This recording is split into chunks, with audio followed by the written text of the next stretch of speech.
বিসমিল্লাহির রহমানির রহিম। আসসালামু আলাইকুম সুপ্রিয় শিক্ষার্থীবৃন্দ, তোমাদের অষ্টম শ্রেণী পড়ো। তোমাদের আজকে ইসলাম শিক্ষা বই থেকে পাঠ ৭ হযরত রাবিয়া বসরি রাদিয়াল্লাহু তাআলা আনহা, ওনার সম্পর্কে জানবো। জন্ম ও পরিচয়। ইসলামের ইতিহাসে নারীদের মধ্যে যারা মহান আল্লাহর নৈকট্য সন্তুষ্টি অর্জন করেছেন তাদের মধ্যে হযরত রাবিয়া বসরি অন্যতম।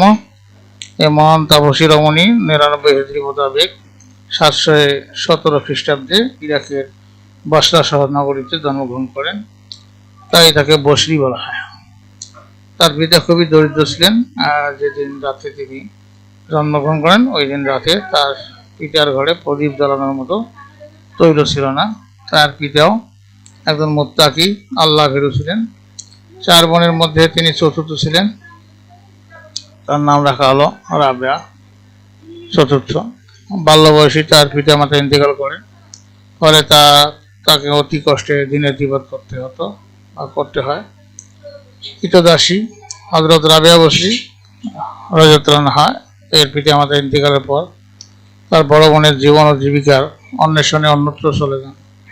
এ সময় বসরায় দুর্ভিক্ষ দেখা দিলে তিনি কৃতদাসী হিসেবে বিকৃত হন। তার মনিব ছিল দুষ্ট প্রকৃতির, তাই তাকে নিয়ে অনেক কাজ করাতো। রাবিয়া বসরি দিনের বেলায় কঠোর পরিশ্রম করতেন অথবা রাত্রের বেলায় বিনিদ্র থেকে আল্লাহর ইবাদত করতেন। একদিন রাতে তার মনিবের ঘুম ভেঙে গেল। সে জানালা দিয়ে দেখতে পেল তার কৃতদাসী রাবেয়া একনিষ্ঠভাবে আল্লাহর ইবাদত করছে। ওপর হতে একটি বাতি তার ঘর আলোকিত করে রেখেছে। এক পর্যায়ে রাবেয়া মোনাজাত ধরে আল্লাহর দরবারে বলে, হে আল্লাহ, তুমি আমাকে কোনো মানুষের অধীন করে না রাখলে আমি সর্বক্ষণ শুধু তোমার ইবাদত করতাম। রাবেয়ার মনিব এই অবস্থা দেখে ভয় পেয়ে গেল এবং সকালবেলা তাকে পরিপূর্ণ স্বাধীন করে দিল। তিনি জীবনে বিবাহ করেননি, কেবল আল্লাহর ইবাদতে জীবন কাটিয়ে দেন। হযরত আল্লাহর উপর আস্থা এবং ইবাদত। তাপসী রাবেয়া বসরি রাদিয়াল্লাহু তাআলা আনহা আল্লাহর উপর বেশি নির্ভরশীল ছিলেন। তিনি জীর্ণ কুটিরে বসবাস করতেন, তবু কোনো মানুষের সাহায্য গ্রহণ করতেন না। হযরত রাবেয়া বসরি অসুস্থ হলে আব্দুল ওয়ালিদ আমর ও প্রখ্যাত মুহাদ্দিস সুফিয়ান সাউরি তাকে দেখতে যান। তখন সুফিয়ান সাউরি হযরত রাবেয়া বসরিকে বললেন, যদি আপনি মুখ খুলে বলেন তাহলে আল্লাহ আপনাকে সুস্থ করে দেবেন। রাবেয়া বললেন যে, হে আবু সুফিয়ান, আপনি কি জানেন না কার ইচ্ছা আমার এই অসুস্থতা? যার ইচ্ছা তিনি কি আল্লাহ নন? সুফিয়ান বললেন যে হ্যাঁ। রাবেয়া বললেন, তাহলে কেন আমাকে আল্লাহর ইচ্ছার বিরুদ্ধে প্রার্থনা করতে বলছেন? মালিক ইবনে দিনার নামে এক লোক রাবেয়া বসরির পরিচিত ছিলেন। তিনি একদা রাবেয়ার আর্থিক দুরবস্থা দেখে বললেন, আপনি বললে আমি আমার এক গরিব বন্ধু থেকে আপনার জন্য সাহায্য আনতে পারি। রাবেয়া বললেন, হে মালিক, আমাকে এবং আপনার বন্ধুকে কি আল্লাহ রিজিক দেন না? মালিক বলল যে হ্যাঁ। রাবেয়া বললেন যে, আল্লাহ কি দরিদ্রকে তার দারিদ্র্যের কারণে ভুলে যাবেন এবং ধনীদেরকে তাদের সম্পদের কারণে মনে রাখবেন? মালিক বলল যে না। তখন রাবেয়া বললেন যে, আল্লাহ যেহেতু আমার অবস্থা জানেন, তখন তাকে আমার স্মরণ করানোর দরকার কি?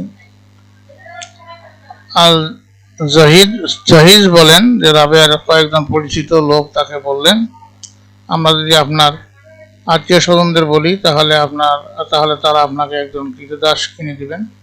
রাবেয়া বললেন, সত্য কথা, কিন্তু এই যে যিনি সমস্ত পৃথিবীর মালিক তার কাছে পার্থিব কিছু চাইতে আমার লজ্জা হয়।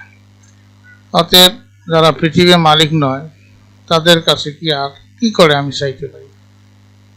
ইবাদত করার ক্ষেত্রে হযরত রাবেয়া বসরি রাদিয়াল্লাহু তাআলা আনহু ছিলেন অতুলনীয়। তিনি যখনই সময় পেতেন তখনই আল্লাহর ইবাদতে ব্যস্ত হয়ে যেতেন। অধিকাংশ সময় তিনি রোজা রাখতেন আর রাতে নফল নামাজ পড়তেন।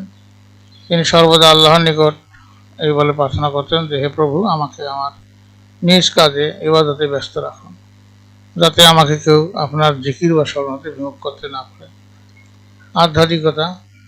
শুধু পুরুষরাই আল্লাহর নৈকট্য লাভ করেছে এমন না, অনেক নারীও আল্লাহর ওলি, বন্ধু বা কাছের লোক হতে পেরেছেন। আল্লাহ তাদের অনেক আধ্যাত্মিক ক্ষমতা দিয়েছিলেন। হযরত রাবেয়া বসরি রাদিয়াল্লাহু আনহা এর অনেক আধ্যাত্মিক ক্ষমতা ছিল। একদা হযরত রাবিয়া বসরি রাদিয়াল্লাহু আনহু একটি হাঁড়িতে কিছু খাদ্যদ্রব্য রান্না করছিলেন, আর একটি পেঁয়াজের দরকার পড়ে, কিন্তু তার ঘরে কোনো পেঁয়াজ ছিল না। তখন একটি পাখি তার ঠোঁটে করে একটি পেঁয়াজ এনে তার কাছে ফেলে দেয়। হযরত রাবিয়া বসরি রাহমাতুল্লাহ আলাইহি একবার শস্য বুনছিলেন। পঙ্গপালের শস্য ক্ষেতের উপর এসে পড়েছিল, কিন্তু যখন রাবিয়া প্রার্থনা করে বললেন, হে আমার প্রভু, এ হলো আমার জীবিকা, যদি আপনি চান তাহলে আমি তা আপনার শত্রুদের বা বন্ধুদের দিয়ে দিব। তখন পঙ্গপালরা উড়ে পালিয়ে গেল। অলি হিসেবে তার থেকে আরও অনেক কেরামত প্রদর্শিত হয়েছে। অনাড়ম্বর জীবনযাপন হযরত রাবিয়া বসরি রাহমাতুল্লাহ আলাইহি রাদিয়াল্লাহু তাআলা আনহা সর্বদা সহজ সরল জীবনযাপন করতেন। তিনি উচ্চাভিলাষী ছিলেন না। তিনি সর্বদা নিজেকে খুব তুচ্ছ মনে করতেন। আল্লাহর নিকট বেশি বেশি ক্ষমা চাইতেন। সর্বদা আন্তরিকভাবে আল্লাহর নিকট তওবা অনুশোচনা করতেন। তিনি বলতেন, মুখে মিথ্যা তওবা করে কি লাভ, যদি তা কাজে প্রমাণ করা না যায়। তিনি সর্বদা আল্লাহর একজন শুকরগুজার কৃতজ্ঞতা প্রকাশকারিণী ছিলেন, বান্দা ছিলেন। খেয়ে না খেয়ে দুঃখ কষ্টে সর্বাবস্থায় তিনি আল্লাহর কৃতজ্ঞতা জ্ঞাপন করতেন। এরপরে ইন্তেকাল। অনেক শ্রম কষ্টসাধ্য আধ্যাত্মিকতাপূর্ণ জীবনযাপন করার পর আল্লাহর প্রিয় এই নারী 185 হিজরি 801 খ্রিস্টাব্দে বসরায় ইন্তেকাল করেন। তাকে বসরায় দাফন করা হয়। কথিত আছে যে মুহাম্মদ বনু তুসি নামক এক লোক তার কবরে যান, গিয়ে বললেন যে, হে রাবিয়া, আপনি গর্ব করতেন যে উভয় জগতের বিনিময়ে আপনি আপনার মাথা নত করবেন না, আপনি কি সেই উন্নত অবস্থা লাভ করেছেন? জবাবে তিনি আওয়াজ এলো যে, আমি যা চেয়েছিলাম তাই পেয়েছি। হযরত রাবিয়া বসরি রাদিয়াল্লাহু আনহা এর জীবনী আধ্যাত্মিকতা, কষ্ট সহিষ্ণুতা, সংযমের আদর্শে পরিপূর্ণ। আমরা তার জীবনের আলোকে আমাদের জীবন করব, ইহকাল ও পরকালে শান্তি পাবো। শিক্ষার্থীবৃন্দ, তোমাদের কাজ হলো তোমরা শ্রেণীকক্ষে বসে হযরত রাবিয়া বসরি রাদিয়াল্লাহু আনহার জীবনের উল্লেখযোগ্য কয়েকটি ঘটনা একটি তালিকা তৈরি করে শিক্ষককে দেখাবে। আমরা পরবর্তী ক্লাসে অনুশীলনী নিয়ে আলোচনা করব। অনুশীলনীর সমস্ত প্রশ্ন উত্তরগুলো দেব। প্রত্যেকটা প্রশ্নের উত্তর পাবে ইনশাআল্লাহ। তো তোমাদের সার্বিক মঙ্গল কামনা করে আজকে এখানে বিদায় নিচ্ছি। খোদা হাফেজ।